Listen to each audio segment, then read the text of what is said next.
Hi friends, welcome to our channel. ఈరోజు మన ఛానల్లో నూనె వంకాయ కర్రీని ఎలా చేయాలో చూద్దాం.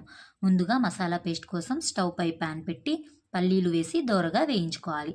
ఇవి చల్లారిన తర్వాత మిక్సీ జార్లోకి తీసుకుని వీటితో పాటు కొబ్బరి, చెక్క, లవంగం, అల్లం వేసి గ్రైండ్ చేసుకోవాలి.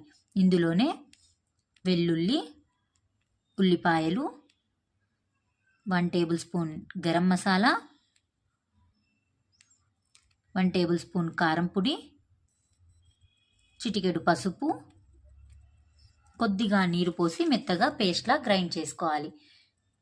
కొత్తిమీరను కూడా వేసుకుని గ్రైండ్ చేసుకుని ఈ మిశ్రమంలోనే 3 టేబుల్ స్పూన్ ఆయిల్, రుచికి సరిపడా ఉప్పు వేసి కలుపుకొని పక్కన ఉంచుకోవాలి. వంకాయలను శుభ్రంగా కడిగి తొడిమలు ఉంచి మధ్యలోకి ఇలా కట్ చేసుకోవాలి. కాయ విడిపోకూడదు. కట్ చేసిన వంకాయలను ఉప్పు నీటిలో వేయాలి. దీనివల్ల వంకాయలు నల్లబడవు. ఇప్పుడు తయారు చేసి పెట్టుకున్న మసాలా పేస్ట్ను ప్రతి వంకాయ లోపల బాగా స్టఫ్ చేయాలి. మిగిలిన మసాలాను పక్కన ఉంచుకోవాలి. ఇప్పుడు కూర చేయడం ఎలాగో చూద్దాం. బాణలీలో నూనె వేసి వేడి చేయాలి. నూనె వేడెక్కాక ఆవాలు, కరివేపాకు, ఉల్లిపాయలు వేసి తాలింపు పెట్టాలి. ఇప్పుడు స్టఫ్ చేసిన వంకాయలను నూనెలో వేసి మంటను సిమ్లో ఉంచి 5 నిమిషాల పాటు మగ్గనివ్వాలి.